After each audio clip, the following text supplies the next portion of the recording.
Hi, folks. My name is David Frye. I'm part of the Prideability show, and this is show number 2.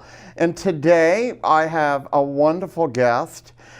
He's done a lot of activism in the disability LGBTQIA world, and I'm so glad to have him part of the show today. And here is Eli Clare. And he's written numerous of books. He's done poetry work.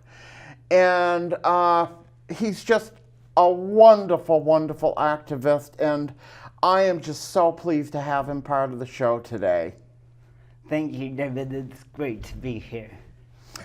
I wanted to tell folks, too, about the wonderful banner that, before the show got going, the banner in the background. I had a person at Champlain College help design the banner, and we didn't have it in the first show because I guess I just wasn't ready, and now today I feel ready. And it really shows what our group is all about, and it shows what we represent. The colors are in that.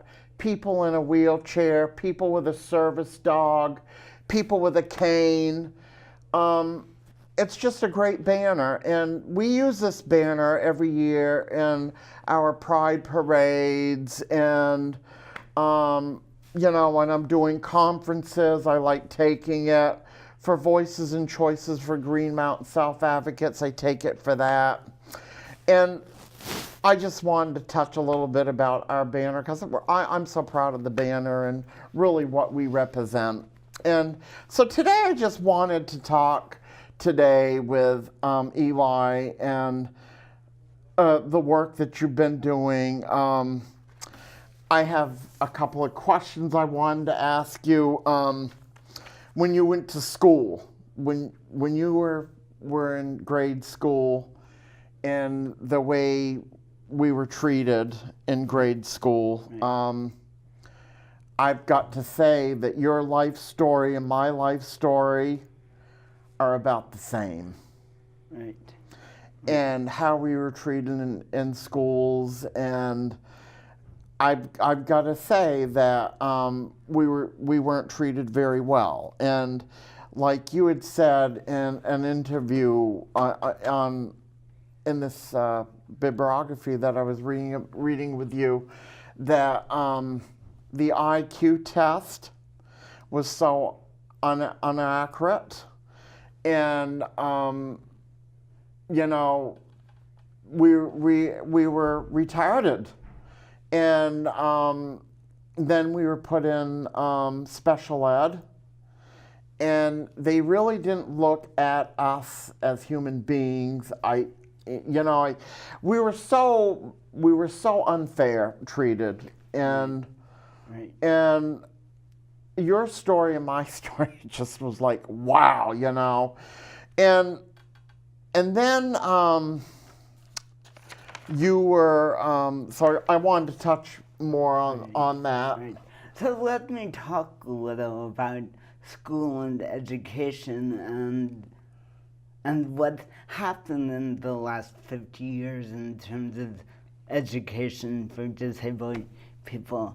So I started school in 1969, and I grew up in very rural Oregon. And in 1969, we didn't have the Americans with Disabilities Act. We didn't have Section 504, the Rehab Act. We didn't have IDEA, which is the law that requires schools to do individualized education plans. None of that was in place yet, and public schools could actually tell disabled kids and their parents that we were not welcome in the school. So in 1969, when I was 5 years old, and yeah, that dates me, right? People can do the math.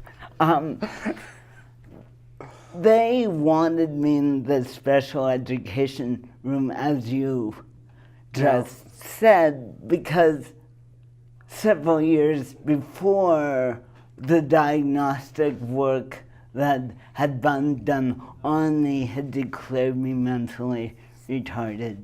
And so they wanted me, if I was going to come to school, they wanted me in the special ed room. By that time, I was walking and I was talking.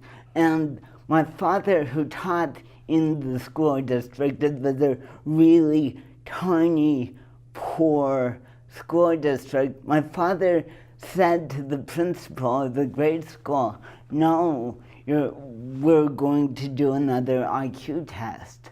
And because I was talking at that point, I scored much better on the IQ test. That's what it said in there. And they grudgingly put me in the mainstream first grade classroom. I was the first disabled student to ever be mainstreamed in that school district. And that decision not to put me in special ed shaped my whole life. You know, at the time we're talking about, special ed was simply a warehouse. At its best, it was a warehouse where kids just sat and were controlled. There was no real education going on. And so that I was mainstreamed was a really important juncture in my life. And of course, in the last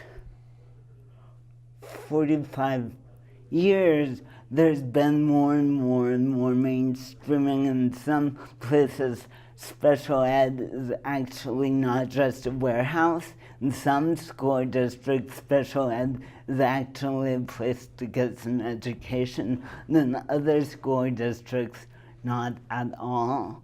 Still, and my experiences in school were a combination of not being able to keep up, being really smart, having teachers have no idea what to do with me, and all my peers bullying me on a daily basis.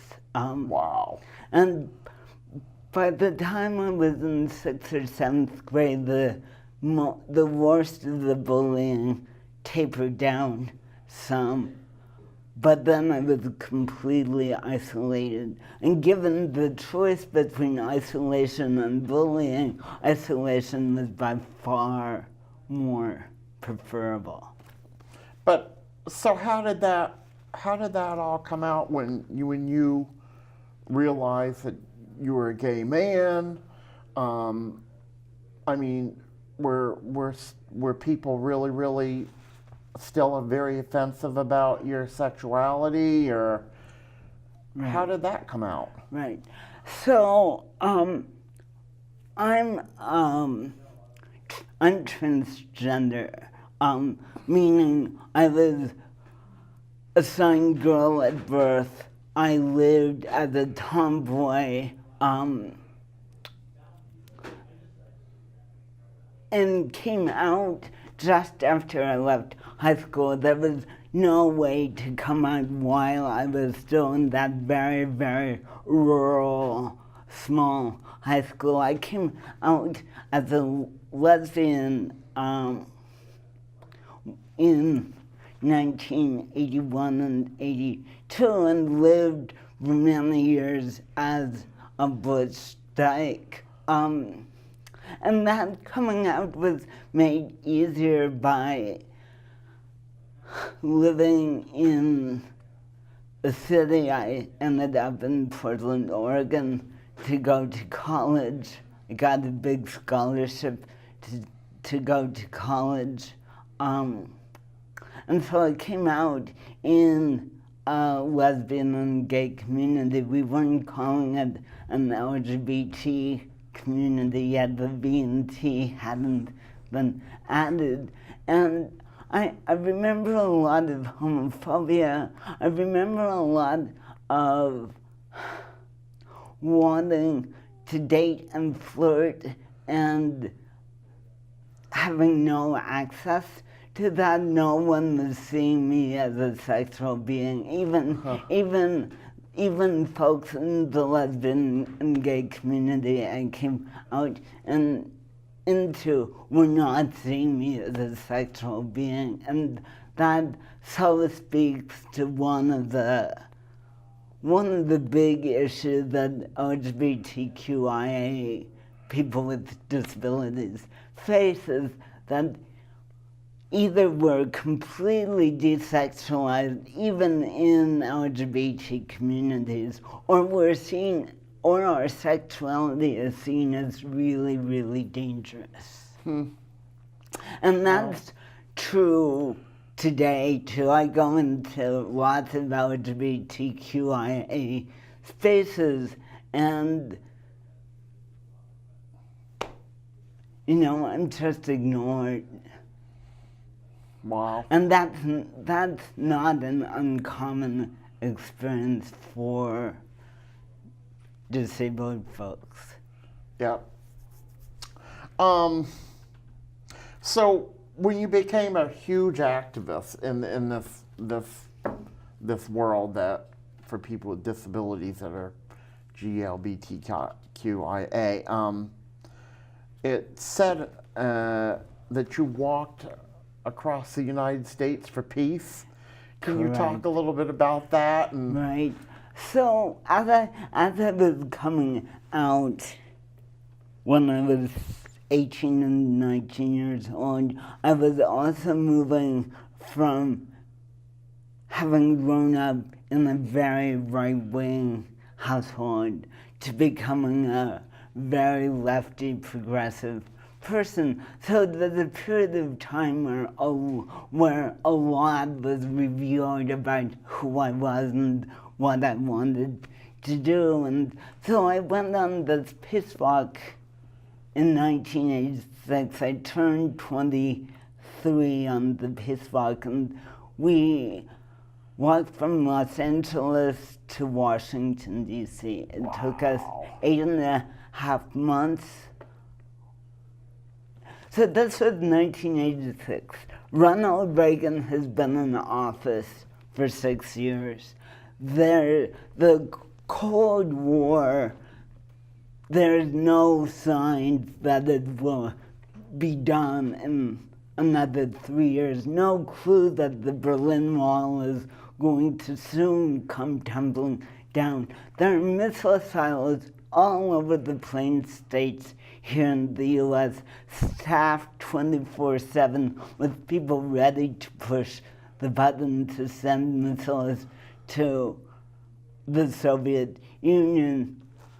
There's a nuclear weapons test every 3 weeks at the Nevada test site.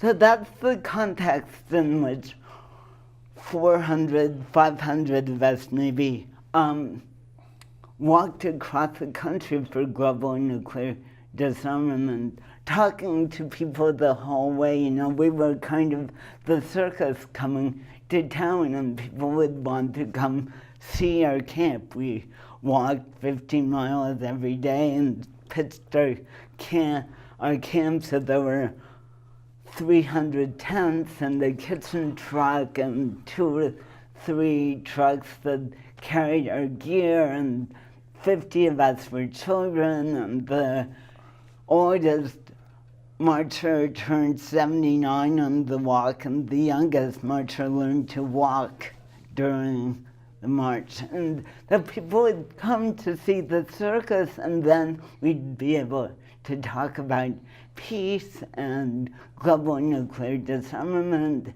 and not only what might happen if nuclear war was to start, but what was already happening. Took us 8.5 months to get to Washington, D.C., and was really an event and a time in my life that totally shaped my life as an activist. Wow. And you've done a lot of conferences, and you do a conference in Canada. Yeah, I'm a writer, and my books are used in a lot of college classrooms, and so I end up talking and teaching and rabble-rousing Tell me more about the rabble rousing. on campuses all over both the U.S. and Canada. So the rabble-rousing is really about being in community with people and reminding all of us that we do not have to accept the lies and half-truths that are told about us as LGBTQIA people, as disabled people,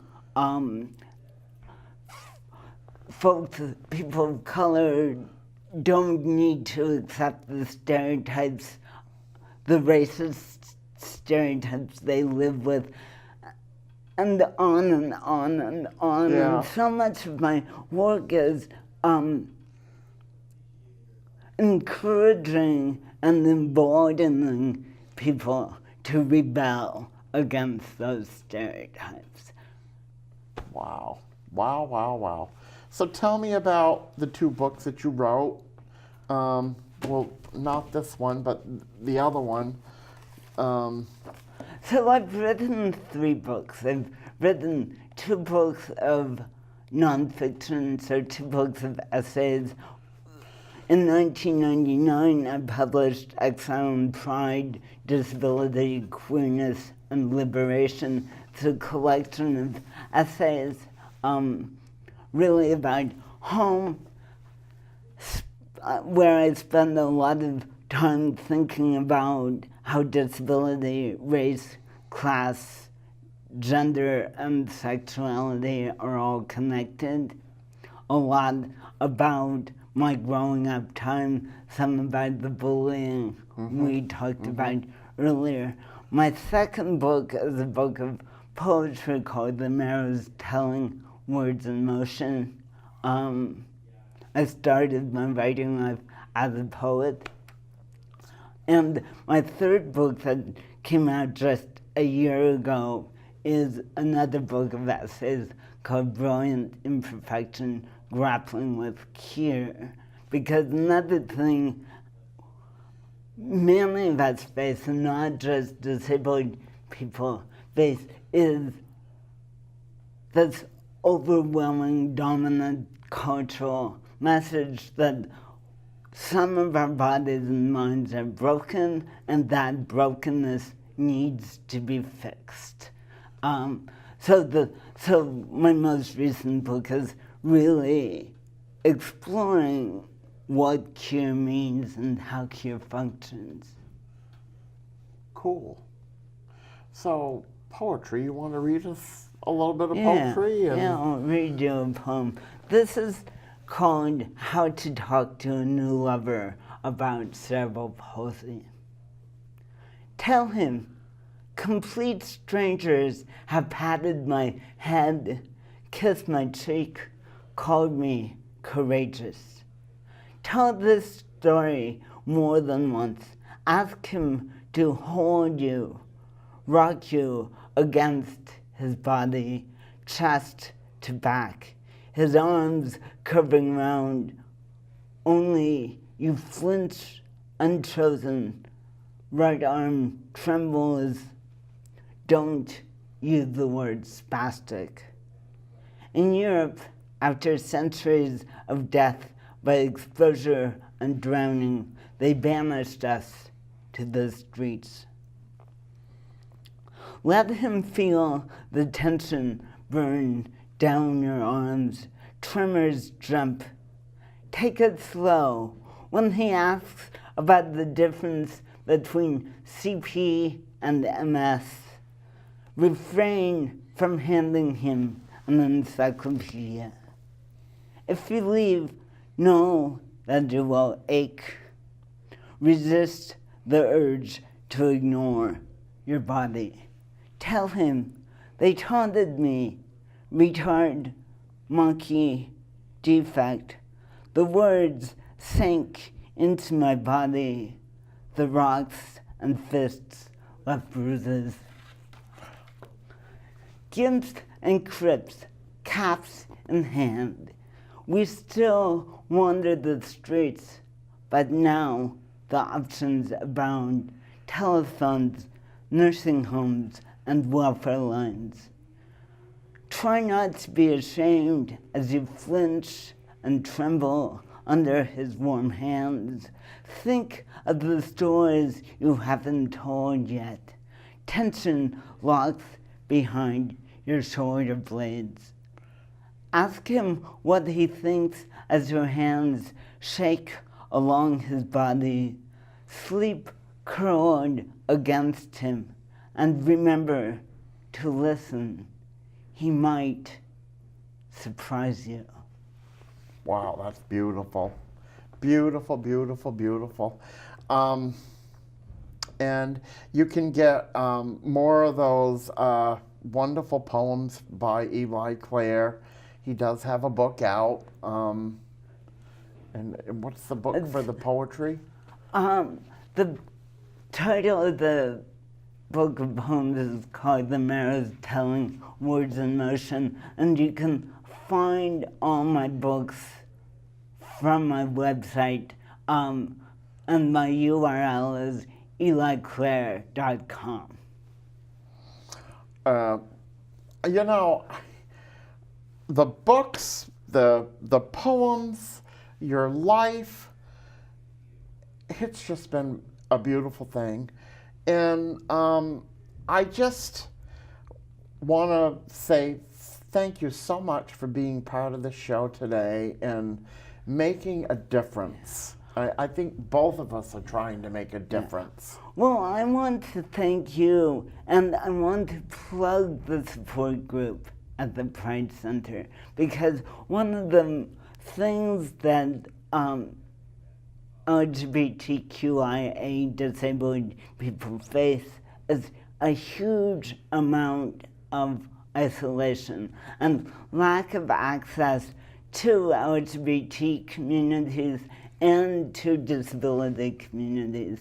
And so support groups like the one at the Pride Center are really important in terms of creating community where we have spaces where we're not facing a huge amount of ableism, a huge amount of homophobia, and a huge amount of transphobia, which is often our experiences, both in the LGBT community and in the disability community. Yeah, you're so right about that.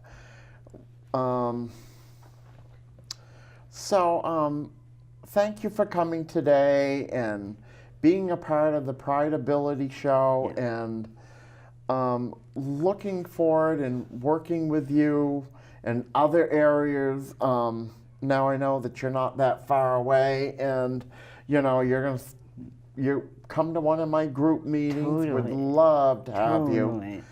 And just thank you for coming to the show. Yeah, you're welcome so much.